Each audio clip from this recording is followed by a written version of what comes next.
Hi, everybody. We're excited to let you know that we've added a great show to the CyberWire podcast network. Check out Relativity's Security Sandbox, hosted by Amanda Fennell. Security Sandbox is a series of creatively driven conversations about what it takes to solve complex data problems securely. Hear new ideas and approaches tied to increasing an organization's cybersecurity posture with a little fun in the process. A big welcome to Relativity. This episode of the CyberWire is made possible in part by Barracuda. Cybercriminals are working overtime. Last year, in the fourth quarter alone, phishing attacks disguised as COVID testing information increased by 521%. Barracuda has identified 13 types of email threats and how cybercriminals use them to steal money from your company or personal information from your employees and customers. Find out about the 13 email threat types and how Barracuda can provide complete email protection for your teams, your customers, and your reputation. Get your free ebook at barracuda.com/cyberwire. That's barracuda.com/cyberwire.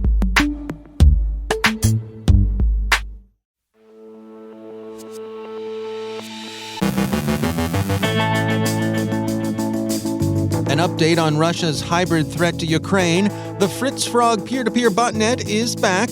Caleb Barlow warns of attacks coming from inside your network. Our guest is Tom Boltman of Kovrr on the shift in the cyber insurance market due to ransomware. And there's a new wrinkle in the old familiar Nigerian print scam.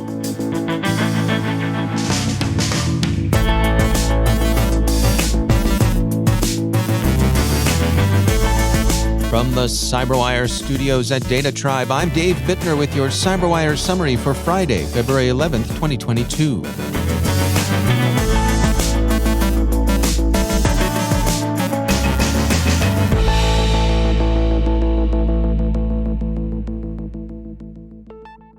Regarding Russia's hybrid war against Ukraine, there are no publicly known major cyber attacks in progress, but disinformation and influence operations continue. Russian media have seized upon a BuzzFeed story published earlier this week that described possible contingency plans for moving the U.S. Embassy from Kiev to a location in western Ukraine should an invasion and an attendant refugee crisis render Kiev untenable. Those stories are being represented as a form of Anglo-American attempt to stoke fear and exacerbate the crisis. Such opportunistic amplification has become a staple of Russian disinformation, with Facebook in particular seeing tendentious posts that have their origin in distorted interpretations of Western government statements and media reports. Global Trade outlines 4 major risks an escalation of Russian pressure on Ukraine would carry for international commerce: commodity prices and supply availability, firm-level export controls and sanctions, wider geopolitical instability, and cybersecurity collateral damage. That last one is worth some discussion here. Global Trade reviews the experience of NotPetya in origin and intent and action against Ukraine as an example of the digital wreckage Russian cyber operations can work globally. But the danger isn't limited to collateral damage, but rather the prospect of direct attack. Global Trade writes, quote, "In 2017, the NotPetya attack on Ukrainian tax reporting software spread across the world in a matter of hours, disrupting ports, shutting down manufacturing plants, and hindering the work of government agencies. The Federal Reserve Bank of New York estimated that victims of the attack, which included companies such as Maersk, Merck, and FedEx, lost a combined $7.3 billion. This figure could pale in comparison to the global supply chain impact of a Russia-Ukraine military conflict, which would inevitably include a cyber element. Whether Russia would target its cyber war playbook at the U.S. or EU targets in retaliation for any support to Ukraine remains hotly debated. But the Cybersecurity Infrastructure and Security Agency has been urging U.S. organizations to prepare for potential Russian cyber attacks, including data-wiping malware, illustrating how the private sector risks becoming collateral damage from geopolitical hostilities." End quote. It seems that Russian cyber operators know how to avoid collateral damage if they wish to do so. The discriminating nature of the January cyber attacks against Ukraine suggests that this is so. There's a great deal of talk about collateral damage circulating during the present crisis, and it seems worth offering a definition. The U.S. Department of Defense defines collateral damage as follows: a form of collateral effect that causes unintentional or incidental injury or damage to persons or objects that would not be lawful military targets in the circumstances ruling at the time. End quote. Operations often have multiple effects, and a secondary effect, if it's intended, isn't collateral damage. It might be a legitimate operation, or if a prohibited target is affected, it might be a war crime. The gray area lies where effects are unintended but foreseeable. Continuing coverage of the crisis in Ukraine can be found on our CyberWire website. Ars Technica reports that Vodafone Portugal has restored many but not all of its services. An attack that hit Monday evening took out the company's 4G and 5G networks.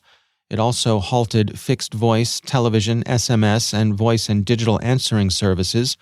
The motive for the attack is unclear. Vodafone Portugal has said that the incident was a deliberate attack intended to disrupt services, but that the company hasn't received an extortion demand, and so it doesn't appear to be ransomware. The FritzFrog peer-to-peer botnet went quiet back in December, but it's now making a comeback. Researchers at security firm Akamai, who began tracking the botnet in August of 2020, say that FritzFrog is newly active and that it's increased its infection rate by an order of magnitude over the course of a month. Akamai says, quote, "The decentralized botnet targets any device that exposes an SSH server, cloud instances, data center servers, routers, etc., and is capable of running any malicious payload on infected nodes." End quote. It looks for exposed servers, cloud instances, servers, or other devices, then goes on to brute force SSH credentials, and goes on from there. It can be used to carry any number of malicious payloads. Akamai gives FritzFrog high technical marks, describing the botnet as constantly updating, aggressive, efficient, and proprietary. Many of its infestations are in China, and Akamai thinks the operators may either be based in that country or would like people to think they are. Its targets have been, for the most part, government, healthcare, or educational organizations. And finally, hey everybody, here's a brassy twist to that old Nigerian prince scam. An email is circulating that represents itself as coming from the United Nations.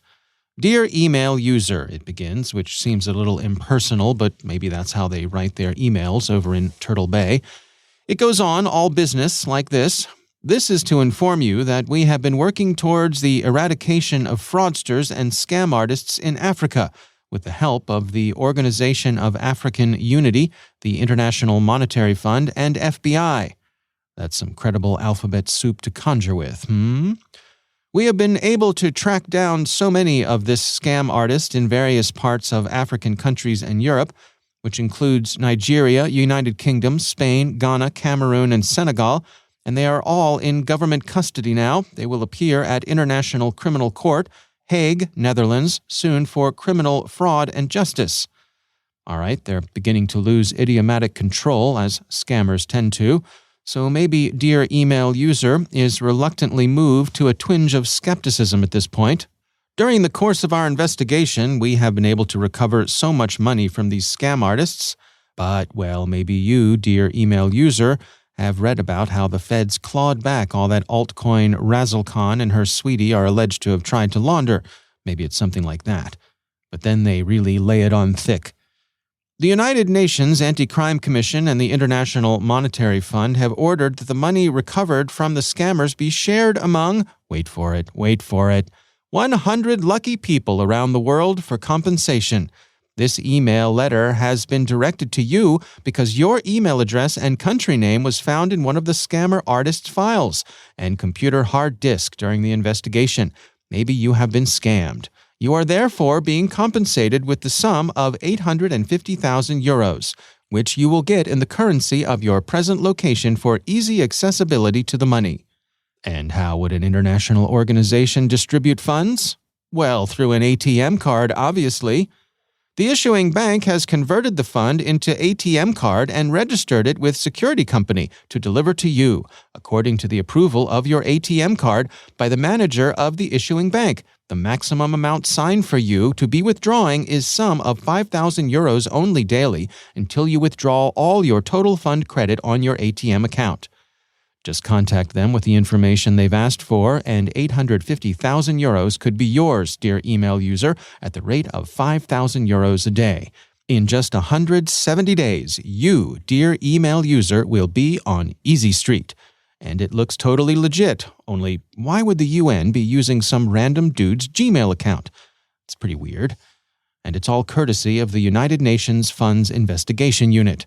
We couldn't find the United Nations Funds Investigation Unit, which makes us wonder if it's not some made-up organization like Starfleet or the Illuminati or the Brotherhood of the Bell. The UN itself, alas, with almost palpable weariness, is raining on Dear Email Users' parade.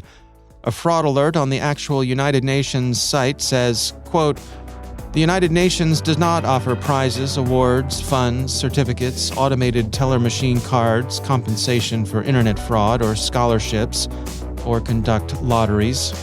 We think maybe they got the same email we did.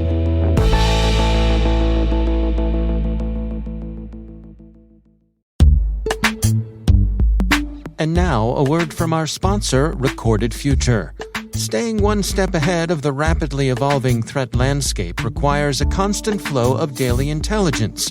To stay up to date on everything happening in the world of cybersecurity, join over 50,000 other security professionals who subscribe to the Cyber Daily. With daily email updates on the latest cybersecurity news, top threat actors, exploited vulnerabilities, suspicious IP addresses, and more, the Cyber Daily is the first thing security professionals check every morning. To learn more and subscribe for free, go to recordedfuture.com/cyber-daily. And we thank Recorded Future for sponsoring our show.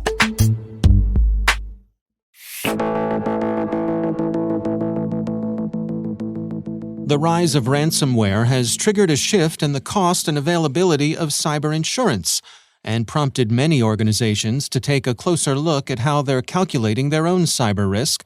For insights on that, I spoke with Tom Boltman. He's VP of Strategic Initiatives at Kovrr, a provider of cyber risk model quantification. Businesses are powered by technology, their supply chains are powered by technology, and every way, in some way, shape or form, is either directly dependent or indirectly dependent on technology and the service providers, that power their business. And so the potential absence or interruption or disruption to those technology infrastructures or those supply chains, which are third-party service providers that are powering their business, is now, it's something that people are very sensitive to. The question is, though, what do you do to ensure that you have business resilience, right? How do boards and CISOs and decision makers ensure that they are prioritizing the right investments, making sure that they have the right risk transfer mechanism in place so that should one of these events occur, they can make the right decision. So the challenge right now is, how do you make those decisions when you're not necessarily sure what your cyber exposure is in the first place? And so how are they going about doing that? What are some of the best practices out there in terms of organizations assessing their cyber risk?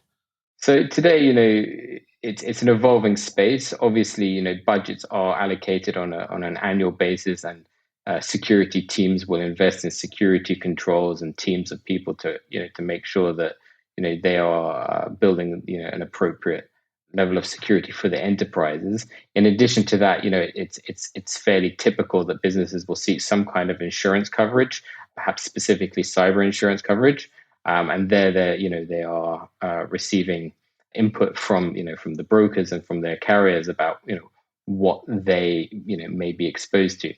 The challenge, though, is that there is not necessarily an evolving view of that risk that is really tailored to the organization. And so it's not necessarily sure, are we investing in the right place? What is the return on investment? Is our exposure reducing? Is this making an impact? And what is the likelihood of these events that could impact us in the first place? And it's very hard to communicate between perhaps the CISO and the board to the security teams and have a unified language which can help them really articulate in clear terms what that is. Part of the reason is because it is technical in nature. And so it can be challenging to talk in those technical terms to people who may or may not have a cyber background. They may not have a technology background. And so what we're advocating is that if you're able to financially quantify each of those decisions, whether they relate to board reporting on the overall exposure, whether they relate to understanding and prioritizing security controls and the investments, and those sorts of decisions. Of course, risk transfer, how much insurance should we have? And what should our risk transfer strategy be in the first place? Maybe we can just insure the tail risk, those infrequent large events that, could really do us serious damage and not necessarily, the first offer that comes in, but have your own view of risk that you can assess in a more dynamic way as that risk evolves. It seems to me that one of the challenges that folks like yourself who are in the cyber risk business is that cybersecurity is so dynamic and things are changing so quickly. We see even changes in the insurance market, or what they will and won't cover, and prices and so on and so forth. Can you give us some insights into that? How you adjust to those particular challenges? Yeah, so I mean, part of the trick here is having the cyber expertise on hand and having the technology that can interpret those changes in the field, right? So as I mentioned, understanding those changes in the threat intelligence landscape and how they could impact businesses in an evolving, continuous way is something that we believe is super important, because ultimately events do change and companies do change, and so you need the ability to have an on-demand way of knowing what has changed. But of course, the wider market, especially around insurance, is evolving as well in reaction to all of this. And so, we've seen, across the board globally, higher deductibles, sub-limits putting in, exclusions around, ransomware or certain types of events and attacks that may occur, and ultimately with massively increased premiums as well. So you're finding a situation now where it's actually harder to get coverage that you would like, and the terms of that are much more expensive. And so now what we're seeing is that boards have this additional challenge, is because we're able to show them that there is an exposure, let's say, to ransomware. They recognize that, and they understand that. They understand that they could invest, and they should invest perhaps more to try and mitigate and prevent it. But the risk transfer options, which would ultimately, in a previous world, have helped them insure against potential losses, may not be available to them. So now they have this issue where they know that they can't ever 100% say we're never going to be attacked, and have this situation occur, and the business interruption and the ransom requests that come with it. So now we have a capital management problem as well, right? Because we know that we have a potential liability or exposure to a potentially large amount, and we can't stop it 100%, and we can't necessarily get the insurance coverage that we would like, that would satisfy as it did in previous times. So now we have to perhaps either set it aside, or at least understand that this is something we may have to deal with in the year ahead. That's Tom Boltman from Kovrr. There's a lot more to this conversation. If you want to hear more, head on over to CyberWire Pro and sign up for Interview Selects, where you get access to this and many more extended interviews.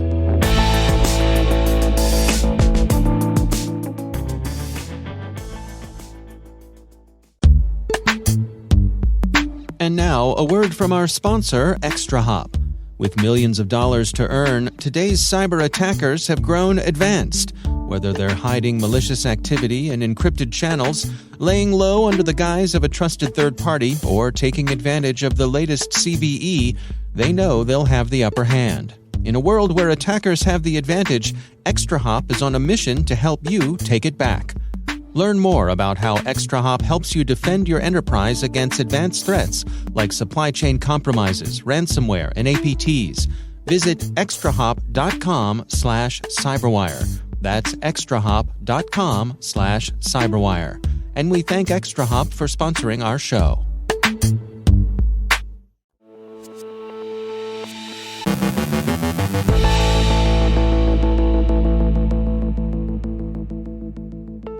And I'm pleased to be joined once again by Caleb Barlow. Caleb, it is always great to have you back on the show. I want to touch on a specific scenario here and get your take on this. As opposed to a company being hit by a data breach, let's imagine that someone has gotten into my organization's network and they're using my infrastructure to do the things that they want to do. How should I be coming about that? What is your take on that scenario? Well, I think, Dave, this is something we're seeing more and more routinely, not only from nation-state adversaries, but also organized crime. It's something that's not really thought through in most run books. And the response oftentimes is a little bit disingenuous because, of the 52 different breach disclosure laws we have in the United States, they almost all focus on the idea of data exfiltration, not the bad guys using my infrastructure. So I think one of the first things we've got to recognize when we think about building a run book for an adversary leveraging our infrastructure, especially if we provide services for other people, maybe we're a cloud provider, maybe we are an application provider, is what is the extent of the damage? What are they doing? And the first inclination people have is just to go shut things off. And that's usually the wrong answer because then you have no idea what they're doing or what they're going to do next. So is the play to observe them for a while, figure out what they're up to? Well, sometimes it can be. And of course, this is where you really got to have good tentacles with law enforcement, with legal, and more importantly, have these things thought out ahead of time. I mean, I've seen countless times scenarios where the adversary is on someone's infrastructure, the reaction is to shut it off or rapidly deploy a set of security tools that the adversary is going to become made aware of. And then what happens is the adversary goes and hides on that infrastructure in a place where they can't find them, right? So you've got to really pay attention here and figure out, what are they doing there? What is their motivation? How much do they own in your environment? Because the other thing to remember is that classic iceberg scenario. Wherever you found them, that's probably the tip of the iceberg of where they are in your organization. And you need to make sure that you don't lose that investigative thread to find the rest of that iceberg. So when you eradicate it, you can eradicate the whole thing. What's the ultimate end game here? I mean, it seems to me like on first thought, it sounds obvious, but I'm guessing there's probably some nuance. Well, I'll tell you, the big place there's nuance too is what do you communicate? Because, if you haven't lost data, what you typically see in these scenarios is the company kind of putting out, maybe they've got to put out some sort of press release or notification. They'll say things like, well, we have no signs that any of our infrastructure was impacted. Okay, that's great, but what about all your customers' infrastructure? Or was this used as a beachhead or a trusted party to get into other infrastructure? That's oftentimes not discussed. So part of what you've got to do also, if you're kind of the downstream of this, maybe you're the customer of somebody whose infrastructure was breached, you've also got to know what questions to ask. Do you have logging of where the adversary was? Can you demonstrate where they were not? And, oftentimes you start asking those questions and people really don't know the answer. So it's really key to be able to watch the adversary enough to know where they are and what they're doing so that when you eradicate them, they're actually gone. One of the things that I think of with this is who takes the lead in something like this. And specifically, I'm thinking, first of all, making that decision before you're in the heat of it. But I could very easily imagine different folks, the legal team, the C-suite, wanting to be in charge of things here. And in the heat of battle, that could really get in the way of doing the things you need to do. It can. So again, you got to have these things thought out, but also you've got to think of the downstream implications. So we've seen examples of this where, let's say, a cloud provider is implicated in that bad guys are using their infrastructure. Well, they may not have a regulatory issue, but their customers downstream, let's say they're providing services to a healthcare entity that falls under HIPAA as an example. Well, that downstream customer has a responsibility to disclose and a whole set of regulatory pressure that's going to be on top of them. So, figuring out like who's going to do the disclosure, who's on first, how does this information flow, how do you coordinate? That is very difficult to figure out in the heat of the moment with lots of lawyers involved. You really want that stuff thought through well ahead of time. Yeah. All right. Well, good advice as always. Caleb Barlow, thanks for joining us.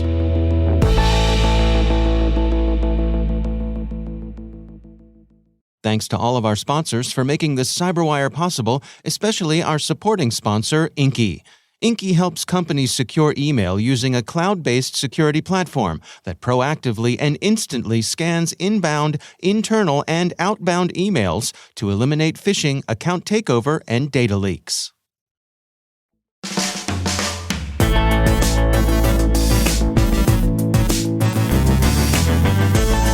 And that's the CyberWire. For links to all of today's stories, check out our daily briefing at thecyberwire.com. If you're looking for something to do this weekend, and honestly, who isn't, check out Research Saturday and my conversation with Abigail Mechtinger and Ryan Robinson from Intezer. We're discussing the SysJoker backdoor that targets Windows, Linux, and Mac OS. That's Research Saturday. Check it out.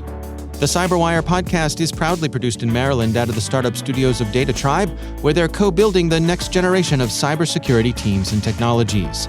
Our amazing CyberWire team is Elliot Peltzman, Trey Hester, Brandon Karpf, Eliana White, Puru Prakash, Justin Sabi, Tim Nodar, Joe Kerrigan, Carol Terrio, Ben Yellen, Nick Valecki, Gina Johnson, Bennett Moe, Chris Russell, John Petrick, Jennifer Iben, Rick Howard, Peter Kilpie, and I'm Dave Bittner. Thanks for listening. We'll see you back here next week.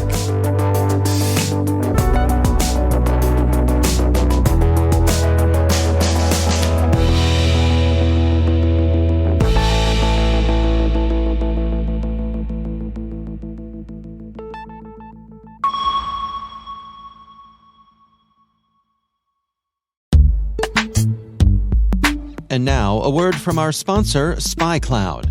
SpyCloud constantly recovers and analyzes new data from the criminal underground, a realm packed with credentials, personal information, passwords, and customer information exposed in third-party data breaches, combo lists, and malware infections. With SpyCloud, you now have access to this data that historically has not been available and can take preventative efforts to defend your business against costly cyber attacks and hard-to-detect fraud that can negatively impact your bottom line and brand reputation. Visit spycloud.com/cyberwire to learn how to make recaptured data your best defense. That's spycloud.com/cyberwire. And we thank SpyCloud for sponsoring our show.